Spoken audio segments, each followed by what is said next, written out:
महाभारत के युद्ध की समाप्ति के बाद सभी पांडव सशरीर स्वर्ग गए थे। स्वर्ग अर्थात हिमालय के किसी क्षेत्र में जहां इंद्र आदि का राज्य था। पांचों पांडव अपना राजपाट परीक्षित को सौंपकर जब स्वर्ग की कठिन यात्रा कर रहे थे, तब इस यात्रा में द्रौपदी भी उनके साथ गई थी। सभी चाहते थे कि हम सशरीर स्वर्ग पहुंचे, परंतु रास्ते में कुछ ऐसा घटना घटित हुई कि एक एक करके पांडव नीचे गिरकर मृत्यु को प्राप्त हो गए।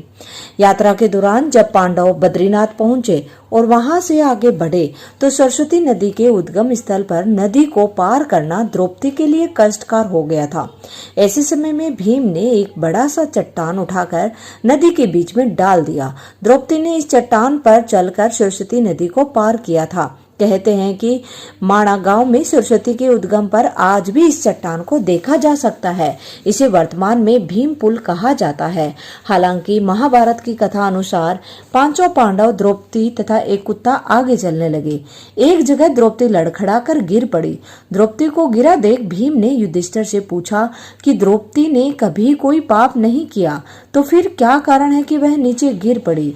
युधिष्ठिर ने कहा, द्रौपदी हम सभी में अर्जुन को अधिक प्रेम करती थी, इसीलिए उनके साथ ऐसा हुआ है। ऐसा कहकर युधिष्ठिर द्रौपदी को देखे बिना ही आगे बढ़ गए। जनश्रुति के अनुसार स्वर्ग यात्रा के दौरान द्रौपदी भीम का सहारा लेकर चलने लगी, लेकिन द्रौपदी भी ज्यादा दूर नहीं चल पाई और वह भीगने लगी। ऐसे समय में भीम ने द्रौपदी को संभाला।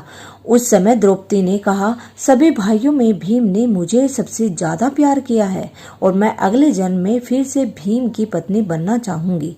थोड़ी देर बाद सहदेव भी गिर पड़े। तब भीम ने पूछा, सहदेव क्यों गिरा? युधिष्ठिर ने कहा, सहदेव किसी को अपने जैसा विद्वान नहीं समझता था, इसी दोष के कारण गिरना पड़ा। कुछ देर बाद नकुल भी गिर पड़े। भीम ने पूछा, युधिष्ठिर ने बताया कि नकुल को अपने रूप पर बहुत अभिमान था, इसीलिए आज उसकी यह गति हुई है। थोड़ी देर बाद अर्जुन भी गिर पड़े। युधिष्ठिर ने भीम से कहा, अर्जुन को अपने पराक्रम पर अभिमान था। अर्जुन ने कहा था कि मैं एक ही दिन में शत्रुओं का नाश कर दूंगा, लेकिन ऐसा नहीं कर पाए। अपने अभिमान के कारण ही अर्जुन की आज यह हालत हुई है। ऐसा कहकर युधिष्ठिर आगे बढ़ गए।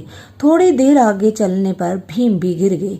तब भीम ने गिरते वक्त युधिष्ठिर से इसका कारण पूछा, तो उन्होंने बताया कि तुम खाते बहुत थे और अपने बल पर झूठा प्रदर्शन करते थे, इसीलिए तुम्हें आज भूमि पर गिरना पड़ा। यह कहकर युधिष्ठिर आगे चल दिए। केवल वह कुत्ता ही उनके साथ चलता रहा। युधिष्ठिर कुछ ही दूर चले थे कि उन्हें स्वर्ग ले जाने के लिए स्वयं देवराज इंद्र अपना रथ लेकर आए। तब युधिष्ठिर ने इंद्र से कहा, मेरे भाई और द्रौपदी मार्ग में ही गिर पड़े हैं, वे भी हमारे साथ चले, ऐसी व्यवस्था कीजिए। तब इंद्र ने कहा कि वे सभी शरीर त्याग कर पहले ही स्वर्ग पहुंच चुके हैं, लेकिन आप सशरीर स्वर्ग में जाएंगे। इंद्र की बात सुनकर युधिष्ठिर ने कहा कि यह कुत्ता भी मेरे साथ जाएगा, लेकिन इंद्र ने ऐसा करने से मना कर दिया।